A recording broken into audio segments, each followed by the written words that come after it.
Kidlat News Updates. Mga balita ngayon, 2 patay, 2 sugatan, 1 ligtas sa ambush sa Albuera, Leyte, isa sa 2 suspect timbog sa loob ng 15 oras. 77 million pesos na halaga ng puslit na sigarilyo, booking, 15 kabilang ang 5 menor de edad timbog sa Lanao del Sur. Paglalayag ng mga katutubong tao ng Taiwan matapos ang 300 taon, binuhay ang ruta patungong Batanes. Ako po si Cesar Soriano para ihatid ang mga nangungunang mga balita sa buong kapuluan.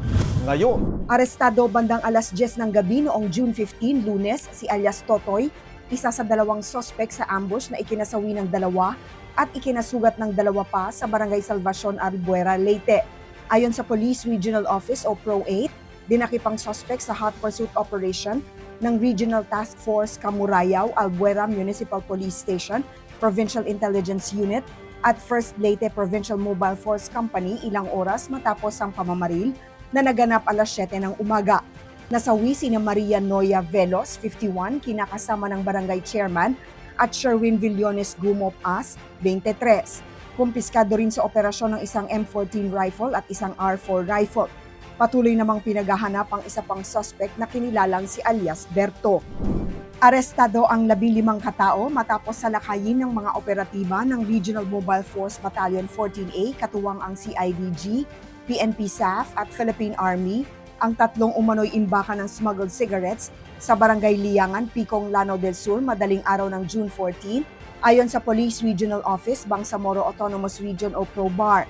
Sa operasyon, nasamsamang mahigit 1,800 master cases at 139 rims ng iba't ibang brand ng sigarilyo na nagkakahalaga ng tinatayang 77.19 million pesos. Na-recover din ng mga otoridad ang isang M14 rifle mula sa isang watchtower sa lugar.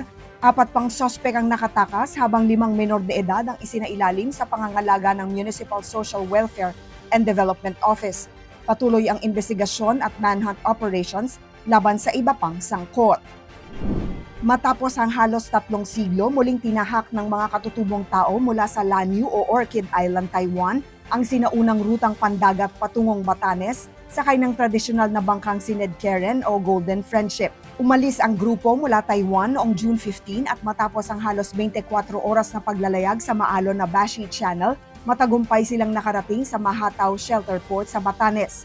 May 60 kalahok na salit-salitang nagsagwan sa 20 kataong bangka sa mahigit 100 nautical miles o 185 kilometers na biyahe.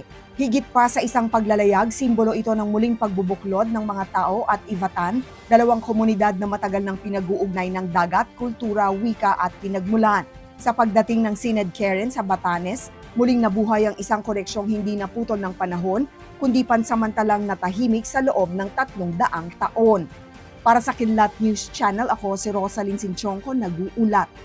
ako po si Cesar Soriano, kasama nyo sa bawat pagputo ng balita.